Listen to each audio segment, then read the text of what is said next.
activity. But at the end of the day, you are yet below half in terms of time frame. So since you have done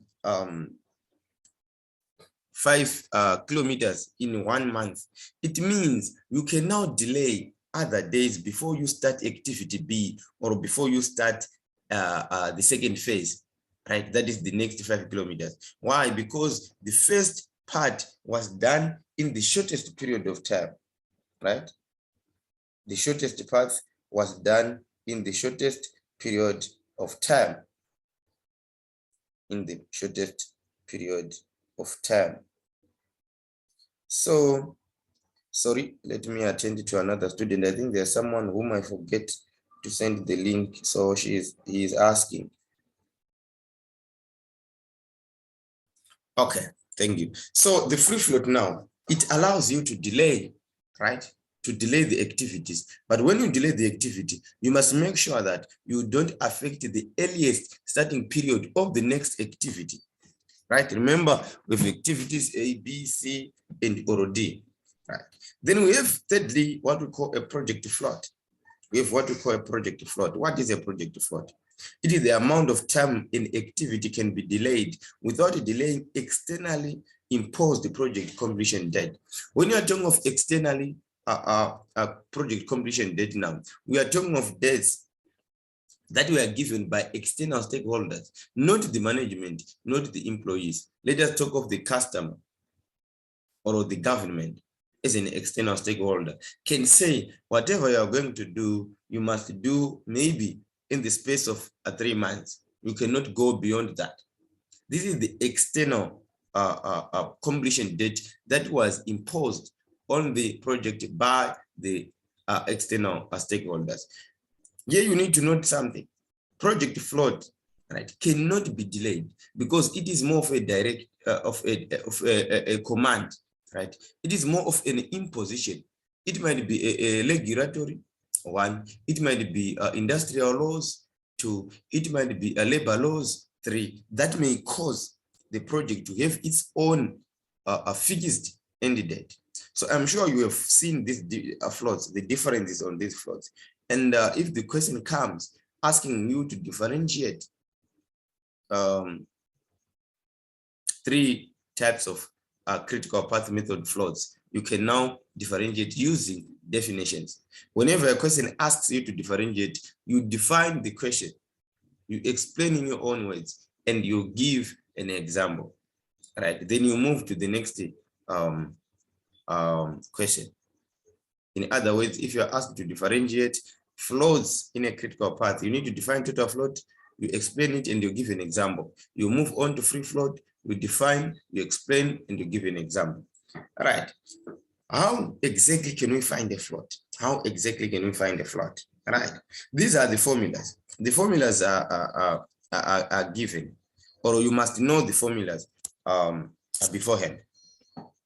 A free float or any float is calculated by late start, subtract early start, or late finish, subtract early finish, right? So with all these late finish and early finish, late start and early start, you cannot calculate a free float.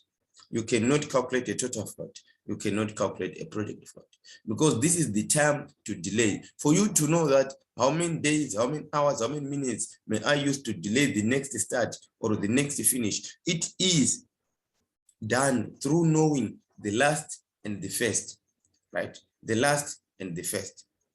I'm sure you have understood these definitions. I'm kind of jumping these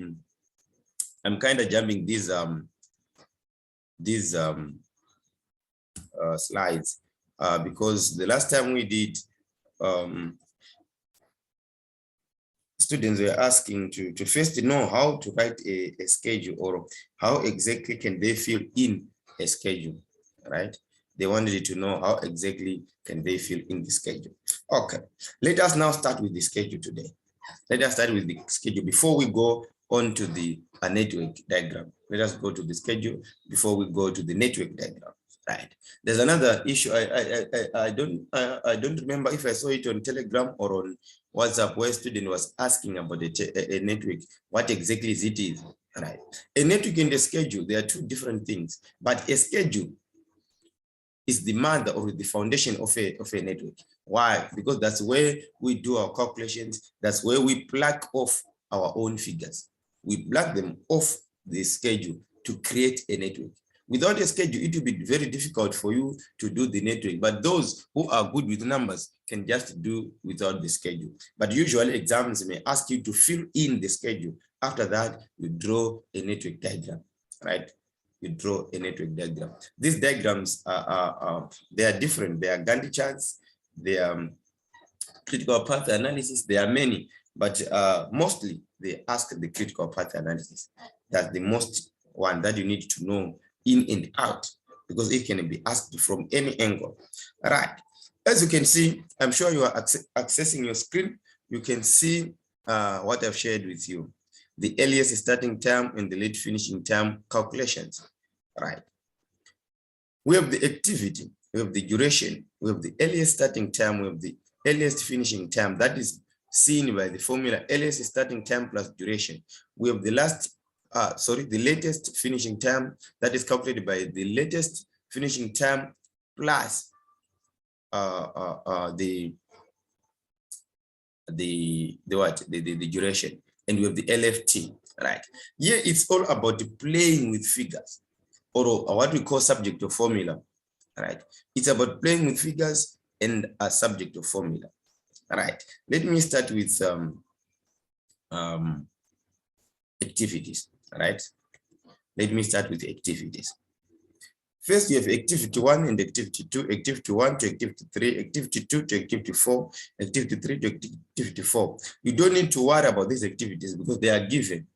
Activities and duration, they are usually given. Activities, duration, either earliest starting time or earliest finishing time, latest starting time or latest finishing time.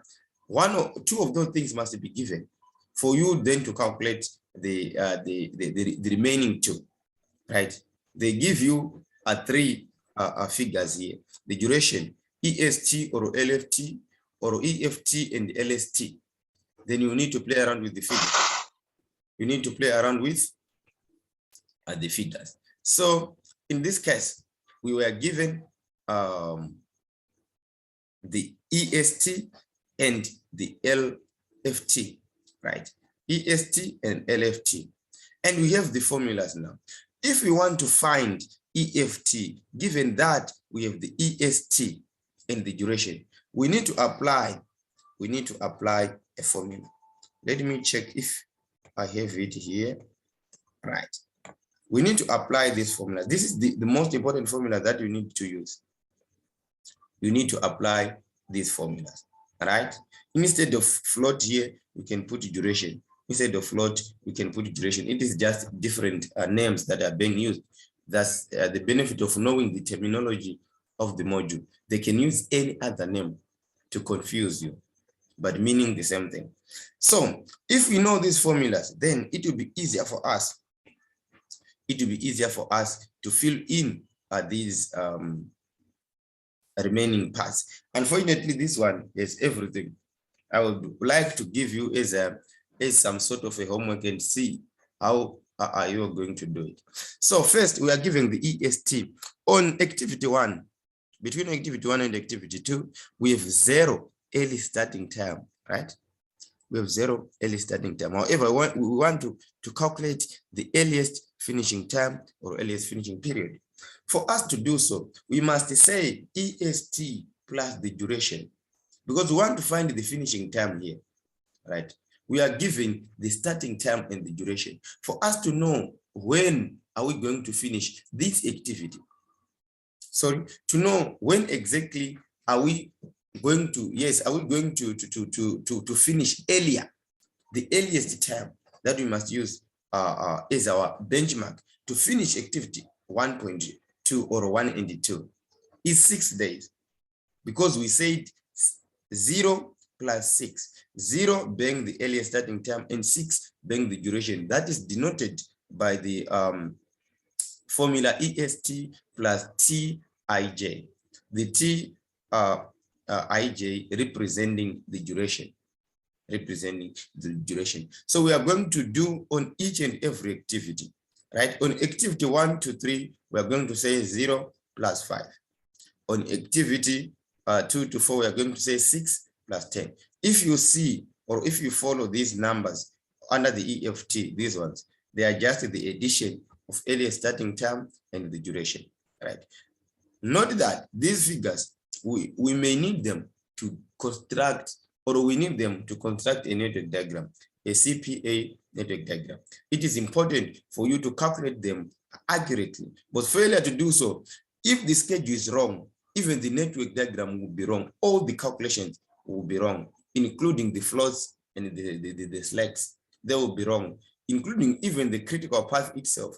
It will be wrong. Why? Because the figures you will be using are wrong.